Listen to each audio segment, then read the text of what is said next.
그렇죠? 그래서 이게 재밌어야 되는데 재미없으면 안 되는데, 그렇죠?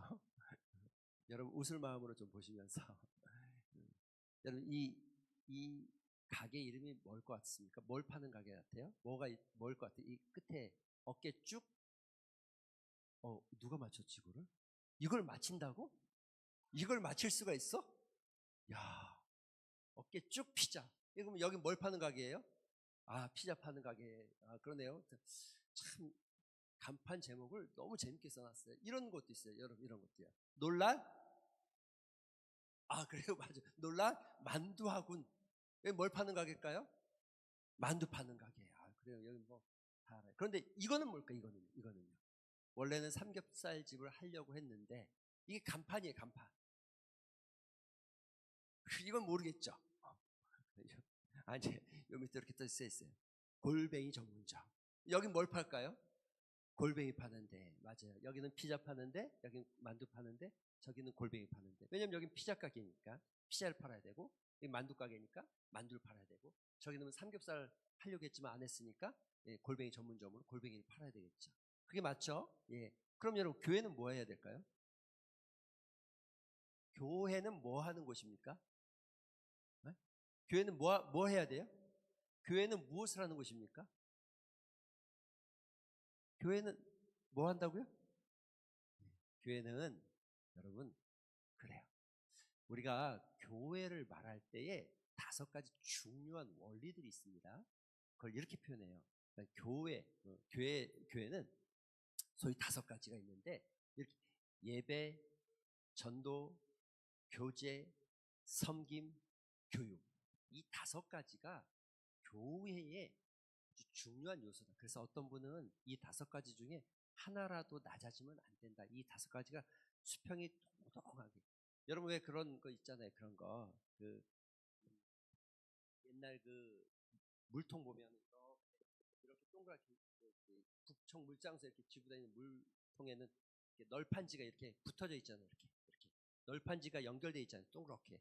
근데 그 널판지 중에 높이가 다 똑같으면 되는데 널판지 하나가 낮으면 어떻게 돼요? 물을 아무리 부어도 그 널판지로 물이 새겠죠. 그래서 그렇게 설명하시는 목사님이 계세요.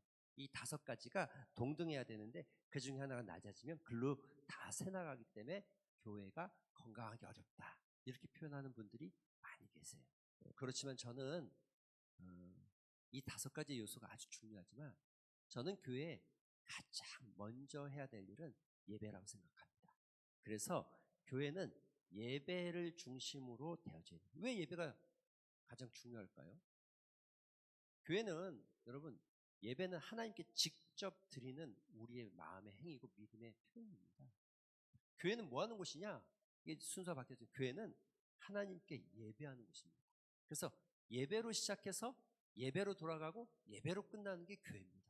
교회가 예배를 잃어버리면 교회가 다 잘해요. 그러니까 교육하는 일도 너무너무 잘해요. 전도도 잘해요. 그런데 예배가 안 돼. 이건 건강한 교회로서 가장 문제점이 되겠죠. 예배를 통해서 에너지를 받고 전도도 하고 예배를 통해서 우리가 은혜를 누리고 섬김도 갖고 예배를 통해서 우리는 그 다음 세대들에게 우리가 물려주는 신앙의 유산도 예배인 거예요. 교회는 예배를 하는 곳입니다. 피자 가게는 피자를 팔고 만두 가게는 만두를 팔고 그렇죠? 삼겹살을 하려고 했는데 그 집은 골뱅이를 파는 게 맞겠지만 교회는 예배하는 곳입니다. 성도들 가장 교회에서 마음을 써야 될 곳이 어디예요? 어디예요? 예배하는 일이에요. 하나님 앞에 예배하는.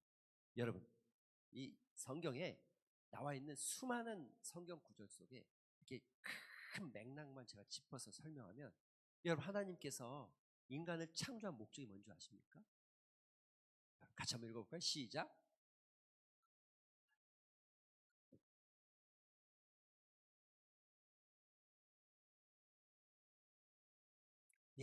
이 여기서 말하는 찬송은 노래가 아닙니다. 그냥 노래를 말하는 게 아닙니다. 월십을 얘기하는 겁니다. 노래한다는 뜻이 아닙니다. 하나님을 영화롭게 하고 하나님을 높여드리는 모든 행위를 말하고 있는 거예요. 근데 하나님께서 성경을 통해서 명확하게 지적한 게 말씀하고 있는 게 뭐냐면 내가 너희를 만든 목적이 뭐다? 내가 너희를 지은 목적이 뭐다? 내가 너희를 창조한 목적이 뭐다? 너희는 예배하는 자가 되어라. 여러분, 우리가 착각하는 것 중에 하나가, 내가 예를 들어서 우리가 세상에 나가서 도덕적으로 바르게 살면 물론 이거 하나님의 영광이 되는 겁니다. 그런데 가장 도덕적으로 바르게 살아도 예배드리는 삶을 살지 못하면, 여러분, 이게 하나님의 영광을 드러내는 걸까요? 밖에 이웃에게 잘하고 있어요. 그렇지만 내가 하나님 앞에 드리는 예배가 제대로 되어지고 있지 않다면, 여러분, 그건 하나님 기뻐하는 일이 아니에요. 명확하게 너는 내가 이 백성을 지어서 이 백성으로 하여금 이웃에게 가서 사랑을 실천하게 하기 위해서 내가 이 백성을 창조했다가 아니라, 이 백성을 우리를 만드시고 선택한 이유가 뭐다? 하나님께 찬양하기 위해서입니다. 여러분과 저를 하나님께서 부르신 이유가 뭐다? 하나님께 찬양하기 위해서, 예배하기 위해서 예배자로 부르셨다. 여러분 보세요. 하나님께 천지를 창조하셨어요. 그런데 아담과 하와가 하나님의 말씀을 불순종하고 불순종하고 에덴 동산에서 쫓겨납니다. 그래서 죄 지은 인간들, 타락한 인간들도 창세기 4장에 보면, 여러분, 가인과 아벨이 나오는데, 가인과 아벨도 제물을 따라서 여호와께 제사를 드렸고 예배를 드렸다는, 타락한 인간도 예배 자리부터 시작했다. 왜? 하나님의 만들어 놓은 목적이 그렇기 때문에. 또 여러분, 하나님께서 이스라엘 백성들을 애굽에서 출애굽했어요. 출애굽한 이유가 뭐예요? 목적이 뭐예요? 그냥 이 백성을 가나안 땅으로 이렇게 옮겨 놓자가 아니라, 여러분 성경이 이렇게 읽을 때 같이 한번 읽어볼까요? 시작.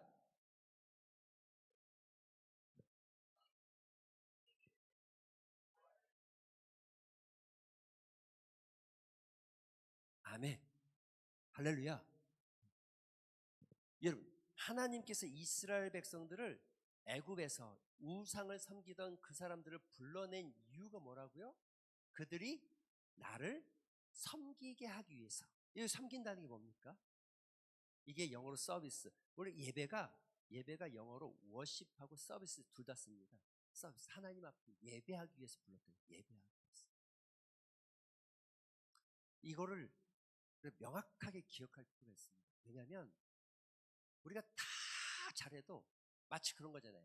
안고 없는 찐빵. 찐빵은 찐빵인데 안고가 없으면 이게 뭐예요? 우리가 다 잘해도 예배를 놓쳐버리면 여기 문제가 생기는 거예요. 신앙인으로서 문제가 생겨요. 그래서 모든 교회 속에서 가장 중요하게 여기는 게 예배죠. 그런데 안타깝게도 코로나 이후에 모이는 것을, 그때 얘기하면 또 할 말이 많겠지만, 어쨌든 국가적으로 좀 모임을 예배 드리는 것을 이게 어렵게 하는 경우가 생겨서, 그래 자꾸 모이기가 힘들었잖아요. 그래서 이 모이는 걸 대처하기 위해서 어떻게 하든지 예배는 드려야 되니까 온라인으로도 드리고 여러 가지 방법들을 다 동원했잖아요.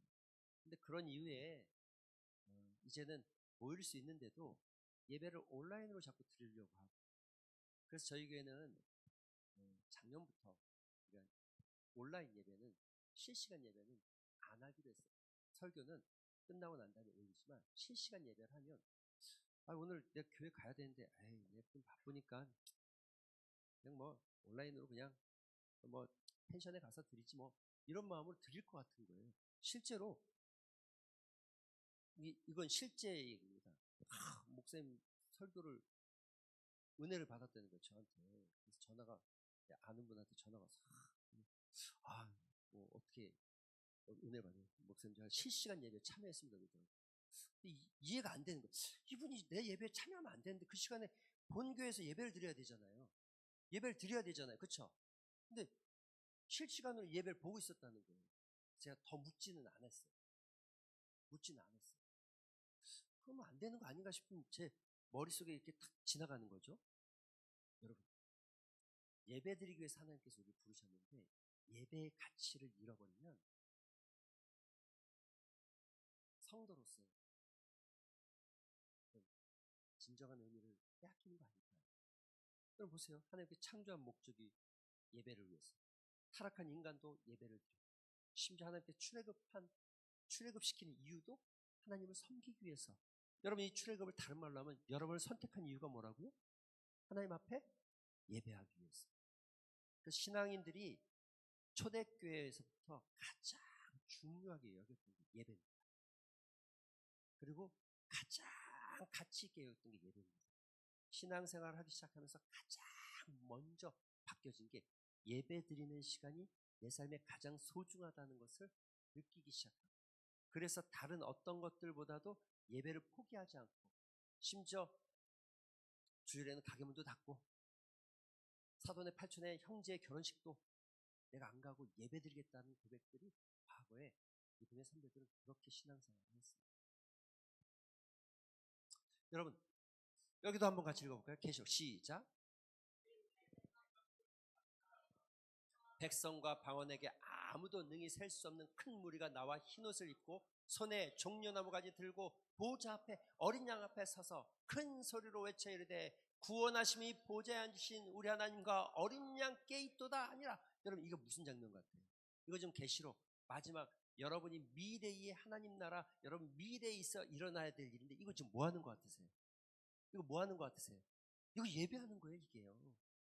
종려나무를 흔들면서 여호와 앞에 손을 들고 흔들면서 우리의 구원하심이 하나님과 보좌에 앉으신 어린 양께 있습니다. 우리를 구원하신 그분을 찬양합니다라고 예배하는 장면이에요. 이게 예배하는 장면.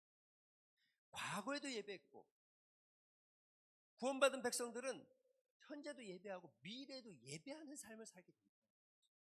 그래서 예배를 빼면 기독교는 시체인 거죠. 그래서 예배의 가치를 잃어버리면 그럼 기독교인으로서 가장 중요한 걸 놓쳐요. 여러분, 아무리 우리가 생활 속에서 큐티를 열심히 해도 예배드림이 빠져버리면 의미가 없는 거예요. 그런 의미에서 아마 제가 생각할 때 민영이가 참 신앙이 괜찮은 친구야. 저랑 깊은 교제는 안 나눴지만 이곳에 와서 예배드릴 교회를 찾았고 아마 연습하고 뭐하고 다른 친구들은 다 뭐 쉬고 뭐하고 쉬는 하루잖아요. 하루. 예배 딱 나와 있는 거 보면 끝나고 목사님 보고 가. 같이 차 한잔 하자고. 예배. 그런데 여기에 우리 캐션 하나 더 달 게 이거예요. 자, 보세요. 가인도 아벨도 예배를 드렸어요. 그쵸? 예배 드렸어요. 둘 다 예배 드렸어요. 맞아요, 맞아요? 문제는 뭐예요? 문제는 뭐예요? 문제가 뭐냐고요? 자, 보세요. 하나님은 아무 예배다 받지 않습니다. 이게 문제.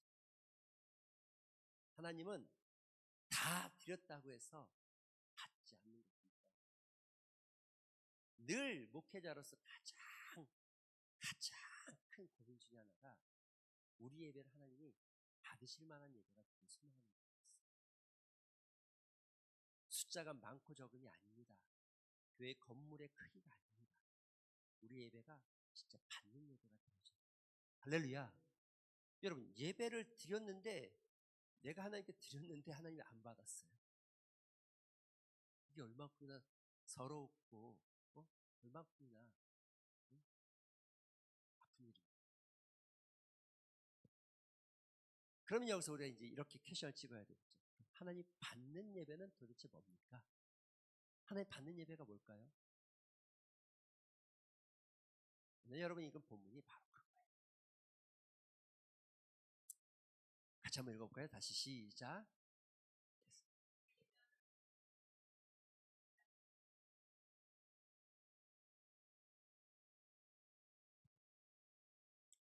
영과 진리는 한 번 더 나오니까 놔두고 때가 온다. 이게 중요해요. 때가 온다. 이때는 뭘까요? 어느 때를 말하는 걸까요? 어느 때? 아버지께 예배 드리는데 어떤 예배를 드리냐? 참되게 예배하는 참되게. 그런데 영과 진리로 예배할 때가 온다. 때. 이때가 이 때를 가리켜서 이때가 예수 그리스도로부터 시작되는 예배를 말합니다. 성경. 여러분, 이 제목이 이 위에 지금 이 요한복음 4장의 이야기를 아십니까? 사마리아 여인과 대화하는 거예요. 우물가에서 대화하는 거예요. 물 좀 달라 했더니 내가 당신이 나랑 저기 상종할 만한 사람이 아니고 당신은 유대인인데 나한테 물 달라고 하니까 내가 이 사람이다 했더니 야 내가 물 달라는 사람이 누군지 알았으면 너가 나한테 물 달라 했을 것이다. 내가 당신이 지금 바가지도 없고 아무것도 없는데 나한테 물을 어떻게 줍니까? 내가 주는 물은 너가 마시면 영생을 얻고 이 생명수가 솟아나서 영원히 목마르지 않을 것이다. 그럼 그런 물을 나에게 좀 주십시오라고 말하죠. 그래서 이 대화가 이어지는데 여인이 묻습니다. 이 사마리아 여인이 아니 그런데 제가 궁금한 게 하나 있는데 당신들은 우리는 이산 그림신산 이산에서 예배를 드리는데 당신들은 저 예루살렘에서 예배 드린다고 하더이다. 그러면 어디서 예배 드리는 게 맞습니까? 이렇게 묻죠. 이게 바로 이 윗절에 있는 거예요. 지금 20절, 21절 이쯤에 있는 거예요. 그래서 예수님께서 이 산도 말고 저 산도 말고 하나님께 예배할 때가 온다.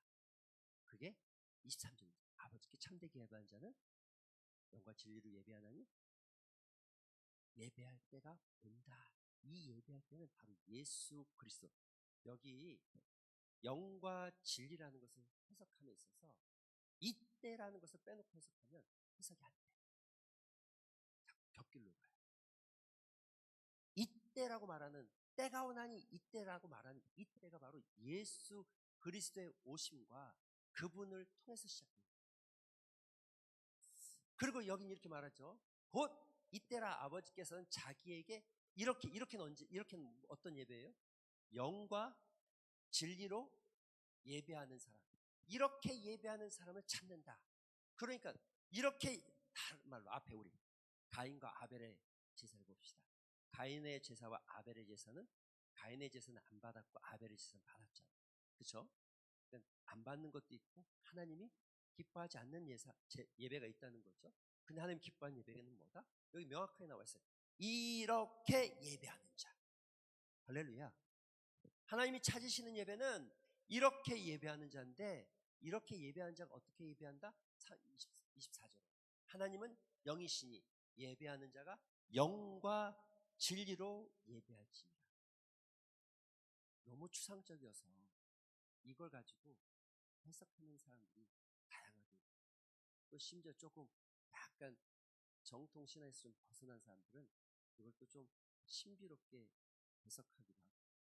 근데 여러분 이 단어가 뭐냐면 헬라어로 보면은 이 영이라는 게 푸누마티스라고 있어요. 푸누마티스는 영이라는 거예요. 성령을 의미하는 영. 이게 호흡이라는 의미도 있고 숨쉰다는 의미도 있고 영이라는 의미를 가지고 있습니다. 이 앞에 있는 N이라는 건 뭐냐면 뭐뭐 안에 있다, 뭐뭐를 통해서 한다 이런 뜻이에요. 그래서 우리 성경 공부 교재 중에 이런 책이 있어요. 여러분 우리 권사님들 잘 모르겠고 청년들도 모를 수 있지만 엔크리스토 이런 성경 공부 책도 있고 엔크리스토스 엔크로스 이런 거 있어요. 십자가를 통해 십자가 안에 이런 말들이 있어요. N이라고 말하는 건 우리나라 말로 쓰면은 I가 아니라 어이로 써야 되는데 N이라고 말하는 건 뭐뭐 안에 있다 이런 뜻이에요. 여러분 이 영에 대해서 이야기할 때 우리가 한 가지 더 주목해야 될 게 이 4장 앞에 3장에 보면 재미난 이야기가 하나 있어요. 니고데모라는 사람이 예수님께 찾아옵니다. 그리고 내가 이 찬양했는데 내가 어떻게 하면 영생을 얻습니까? 예수님 뭐라고 그럽니까? 뭐라고 그래요? 물과 성령으로 거듭나지 않으면 하나님 나라에 갈 수 없다. 그 이야기를 하시고 3장 6절에 보면 이렇게 보여요. 육에서 난 것은 육이요 영에서 난 것은 영이다. 육은 육이고 영은 영인데 이 앞에 영을 이 개역 개정에서는 그냥 영 똑같이 영 이렇게 번역하니까 영으로 난 것은 영이다 이렇게 되어 있는데 이걸 표준 세번역 같은 데서 성령으로 난 것이 영이다 이렇게 되어 있어요. 성령. 명확한 이 헬라어를 들여다보면 명확한 내용이 예배는 예배드리는 자는 성령을 통해서 예배할 것입니다. 사랑하는 성도 여러분, 우리가 예배 앞에 어떤 고백과 묵상을 통해서 하나님 앞에 나아가는 이유는 그저 그냥 우리의 아픔과 괴로움을 하나님 앞에 쏟아놓는 시간이 아니고, 우리의 문제를 하나님께 아뢰는 시간이 아니고, 하나님, 내가 지금 예배의 자리에 섰는데 성령께서 내 안에 임재하셔서 내가 예배자가 되게 하여 주시옵소서. 여러분, 이 말이 왜 이러냐면, 여러분 보세요.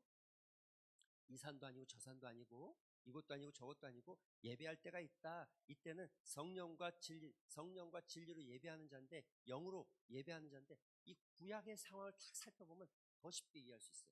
구약은 성막이라는 걸 짓습니다. 성막을 짓죠. 성막은 하나님께 나아가는 유일한 통로예요. 유일한 통로. 이해가 되십니까? 그러니까 이스라엘 백성들은 지금도 1년에 3번은 예루살렘 성전에 가야 돼. 안 가면 안 되게 돼 있어. 왜냐하면 거기서 예배 드리는 자가 돼. 유대인들은 지금도 나가게 돼 있어. 왜냐하면 그 성막을 통해서만 하나님이 그곳에 임재한다고 생각하고, 그곳에서만 하나님을 만난다고 생각하는 거예요. 성막을 통해서만 하나님께 나아갈 수 있다고 생각해요. 또 하나, 제사장 있잖아요. 제사장이 중재자예요. 중재자. 그래서 백성과 하나님 사이를 중재하는 거예요. 그래서 이 하나님께서 세우신 제사장을 통해서만 하나님 앞에 나아갈 수 있고 예배드릴 수 있다, 제사할 수 있다라고 생각하는데, 지금 예수님은 이렇게 말하는 거죠. 너희가 이때, 지금 때가 왔나니, 이때는 영과 진리로 예배할 때가 오나니, 이때는 예수 그리스도, 그러니까 성령을 통해서 예배할 때가 온다. 그래서 여러분, 모든 예배에는 성령이 이제 갈망하셔야 돼요. 성령이 내 안에 임재하길 소망하셔야 돼요. 하나님, 내 안에 임재해 주시옵소서. 나와 함께 해 주시옵소서. 거꾸로 말하면 성령이 없이 나 혼자 드리는 예배를 하나님이 안 받을 수도 없어요. 그럼 진리는 뭘까요? 진리? 알레테이아라고 있어요. 알레테이아. 이 알레테이아라는 게 이 헬라어로는 숨겨진 것이 드러났다, 감추어진 것이 보여진다. 근데 이걸 다른 말로 표현하면 성실, 진실, 또 진리, 이렇게 번역을 해요. 과거에는 우리나라 이 신학자들이 이 알레테이아를 번역하면서 진리로 예배한다는 게 이해가 잘 안 되니까, 그 알레테이아 안에는 의미가 몇 가지가 있는데, 그 중에 하나가 성실도 이게 드러난다, 벗겨진다는 의미에서 같은 뉘앙스를 가지고 있거든요. 그러다 보니까 전에는 영과 진정으로 이렇게 써요. 진정이 무슨 말인지 알죠? 진정성 있게. 또 야, 진정성이 있어야지. 또 말하는 게 영 진정성이 없다, 그렇게 말하면 진정성 있게 얘기 좀 해. 사과를 해도 진정성이 있어야지, 이렇게 말하잖아요. 그쵸? 네? 진정성 있는 진정. 그래서 과거에는 진정이라고 번역을 했었어요. 이 말도 나쁘진 않아요. 틀리진 않아요. 뜻이 많이 벗어나진 않아요. 그런데 나중에 학자들이 이렇게 연구하면서 이 말씀이 진정보다는 진리가 더 맞다라고 판단한 거죠. 진리. 그럼 진리는 뭡니까? 그럼 진리는 뭡니까? 진리가 뭐죠? 유일한 진리는 뭐뿐이 없어요? 말씀뿐이 없어요. 이 땅에 유일한 진리는 말씀뿐이 없어요. 그래서 여러분, 세례교육 받을 때 가장 기본적인 게 그거예요. 인간을 옳고 바른 길로 인도할 수 있는 유일한 법칙이 뭡니까? 신구약 성경 66권입니다. 이렇게 고백하게 돼 있어요. 이게 답이에요. 이 답을 안 하면 안 되게 돼 있어요. 그죠? 왜 안 받으셨나? 다들 왜 대답이 없지? 그렇게 돼 있어요. 인간을 가장 바르게 인도할 수 있는 유일한 법칙이 무엇입니까? 라고 물으면 신구약 성경 66권 하나님의 말씀입니다. 이렇게 고백해야 된다니까. 그 말씀 외에는 우리를 바른 길로 인도할 수 있는 게 없다. 할렐루야. 그런데 여러분 보세요. 뭐라고 그랬냐면 말씀, 진리의 말씀. 그런데 이 진리의 말씀이 뭐라고요? 요한복음 1장에 보니까 어떻게 나와 있어요? 1장 14절에 말씀이 육신이 되어서 우리 가운데 거했다, 이렇게 돼 있잖아요. 그분이 누구예요?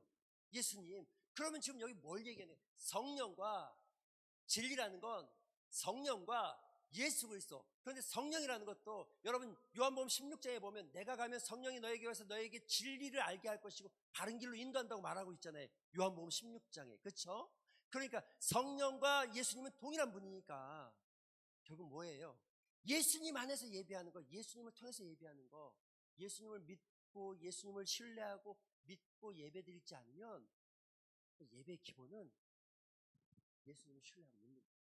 그분이 내 죄를 사했고 내가 그분 앞에 나아가고 그분을 통해서 내가 마치 이스라엘 백성들이 제물을 하나님께 드리고 하나님 앞에 설 수 있었던 것처럼 우리는 예수님을 통해서 하나님 앞에 나아갈 수 있는 거예요. 예수 이름으로 나아갈 수 있는 거예요. 예수 이름으로 고백하면 하나님께서 우리의 기도를 들으시는 것처럼 우리의 예배도 예수 이름으로 나아가는 거예요. 그 이름을 통해서 드리는 거거든요. 이게 지금 그렇게 해석이 돼야 되는 거예요. 영과 진리는 바로 성령과 예수님을 통해서 드리는 예배가 살아있는 예배. 그런데 이때가 언제나 구약에는 성령과 진리, 그 예수 그리스도가 오시기 전이었으니까 너희가 성막과 제물을 통해서 하나님 앞에 나왔지만 이제 예수 그리스도가 말씀이 육신 대신 너희 안에 거하신 그분이 오셨으니 그분을 통해서 예배할 때가 올 것이다. 그게 바로 하나님이 바로 그렇게 예배하는 자를 찾는다. 이게 진정한 예배자의 모습입니다. 사랑하는 성도 여러분, 우리가 드리는 예배, 그래서 이걸 좀 간략하게 정리하면 이런 겁니다. 여러분 여기에서 우리가 빼봐야 될 게 형식이 아니라 영이라는 거 우리의 마음을 다해서 드리기 시작해요. 진리라는 건요, 여러분 내 방식이 아니라 하나님의 정해주신 방식, 예수 그리스도를 통해서 나아가는 방식입니다. 가끔 예배가 재미없어요 그러면 예배가 재밌어야 되는가 이런 생각을 할 때가 있잖아요. 그렇죠? 가끔 내 예배드리는 자리가 너무 불편해. 물론 안 불편하게 최선을 다해서 이 안 불편하고 최선을 다해주는 마음은 예배에 집중하게 하고 그렇게 하는 것이지 뭐 우리가 뭐 이렇게 뭐 사람을 존중하니까 의자를 좋은 걸 놔줘야 되고 인간을 존중해서 좀 이런 마음이 아니라 그 사람이 예배에 집중할 수 있도록 작은 거에도 흔들리지 않게 하기 위해서 우리가 의자도 좀 편안하게 놔주고 가능하면 이렇게 자리를 맞춰주는 거죠. 그래서 여러분 이걸 다 정리해서 이렇게 봅시다. 아주 쉽게 오늘 예배를 정리하면 예배는 건물 중심이 아닙니다. 그럼 뭘까요? 그리스도 중심. 성전이 아니에요. 건물이 중요한 게 아니에요. 천막에서 예배해도 영과 진리로 예배드리는 거는 하나님 받으시는 거예요. 화려한 건물 위에서 예배드려도 형식과 거칠에만 가득하면 하나님 받지 않아요. 그럼 뭡니까? 음악이나 여러분 제가 음악이라고 썼지만 우리의 감정, 우리의 감성을 따라서 드리는 게 아니라 여러분 복음, 말씀을 따라서 드리는 거예요. 내 기분이 좋으면 예배가 잘 드려지고 내 기분이 나쁘면 예배가 안 드려지면 안 됩니다. 예배는 성령을 따라서 내가 드리는 거죠. 내 감정을 따라서 드리는 게 아니라 복음, 말씀을 따라서 드리는 거예요. 그렇죠. 그리고 예배는 우리의 감정이 아니라 십자가 중심으로 드리기 시작해요. 예수 그리스도를 통해서 나간다는 그 의미 속에는 십자가를 통해서 나간다는 거예요. 근데 이 십자가를 통해서 나간다고 할 때는 아주 중요한 키워드가 하나 있어요. 그게 내가 죄인이라는 거예요. 내가 회개해야 될 백성이라는 거예요. 그래서 여러분 예배에 나오면 높은 사람, 낮은 사람 존재하지 않아요. 가진 사람, 망가진 사람 존재할 수 없어요. 다 동일한 우리는 회개해야 될 죄인이고 십자가 앞에 무릎 꿇어야 될 죄인들만 있는 거죠. 좀 목회자로서 좀 지나치거나 또 그런 교회를 비난하거나 비판하는 그런 것은 절대 아닙니다. 저는 그럴 만한 위치도 아니고 다만 가끔 그 선거철이 다가오면 예배에 어떤 분이 왔는데 그분이 나와서 앞에서 인사하고 그럼 이게 하나님 받지 않을 예배 아닐까 싶은 마음이 저는 들어요. 우리가 한 2발 양보하면 예배가 다 끝나고 축도 끝난 다음에 이런 분이 우리 가운데 같이 오셨습니다. 이렇게 인사하는 건 뭔가 좀 나을 것 같아요. 예배 중간에 그분 일어나서 인사하거나 뭔가 말을 한다는 것은 여러분, 하나님 앞에서 예배는요, 죄인들이 있는 곳이기 때문에 너나 할 것 없이 동일하고 똑같아요. 할렐루야. 그러니까 여러분, 이 예배당에 들어오면서 우리가 일주일 살면서 우리 일주일 내내 바울이 말한 것처럼 삶의 예배자로 살아간다면 성령을 통해서 예수님을 통해서 내가 죄인임을 고백하며 살아가는 삶이 되어지면 좋겠지만, 만약에 그렇지 못한다 할지라도 여러분, 이 예배당에 들어오는 순간 자기 자신, 내가 죄인임을 고백하면서 오늘도 성령의 은혜가 아니고서 내가 이 자리에 앉을 수 없어요. 오늘도 성령을 통하지 않고서 내가 하나님 앞에 예배할 수 있는 사람이 아닙니다. 오늘도 예수 그리스도의 은혜가 아니고서는 내가 예배자에 설 수 있는 존재가 아님을 고백하면서 들어왔으면 좋겠어요.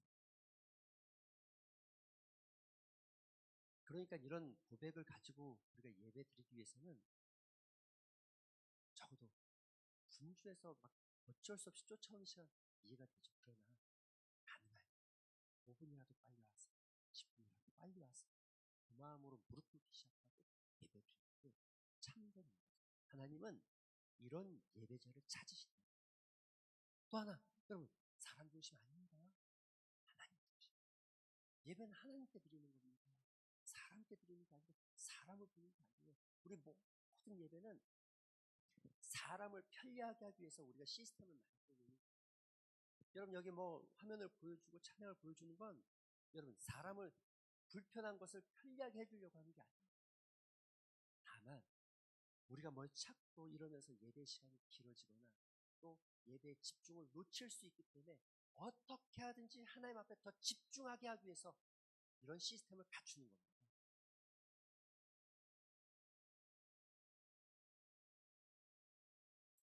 지난 시간 뭐 계속 좀 마이크 상태가 아직도 조금 이제 이번 주에도 이제 저희 그 앰프가 그동안 썼던 앰프가 자꾸 잡음 막 여러 가지 문제가 좀 있었잖아요. 알고 봤더니 전문가 꺼내서 보니까 이게 앰프 채널 중에 하나가 망가져 있었어요. 자꾸 찌그러진 소리가 자꾸 나요. 이걸 AS 보냈어요. 그래서 이번 주에 가져와요. 다시 달아요. 그럼 또 한번 마이크 세팅을 해야 돼요. 그런데 이렇게 마이크 세팅을 해서 듣기 좋은 소리를 내는 건 다른 이유가 하나도 없어요. 여러분이 예배에 집중할 수 있도록.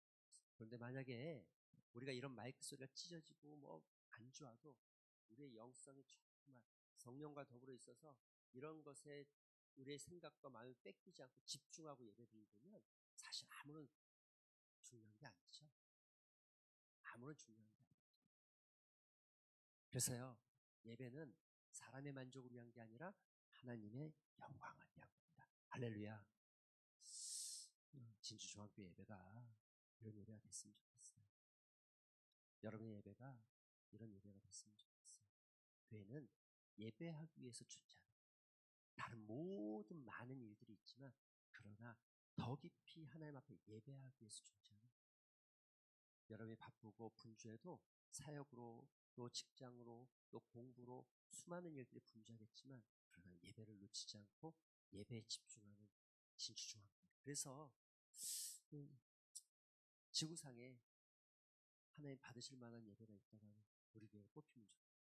지구는 너무 넓다고 하면 대한민국 넓다고 하면 이 진주 땅에서만큼이라도 하나님이 정말 받을 만한 예배가 있다고 하면 이 진주중앙교회를 받아야 되겠다. 하나님이 보시면서 그런 예배가 되기를 소망하고 우리가 함께 그런 예배를 만들어갔으면 좋겠습니다. 마지막으로 교회는요, 같이 한번 읽어볼까요? 같이 시작. 이게 교회입니다. 할렐루야. 교회는 뭐라고요? 더 깊이 하나님을 예배하는 곳입니다. 이게 교회입니다. 이런 교회 되기를 위해서 우리 같이 한번 합심해서 기도하는 시간 가졌으면 좋겠습니다. 여러분, 오늘도 하나님께서 우리에게 주신 은혜에 따라서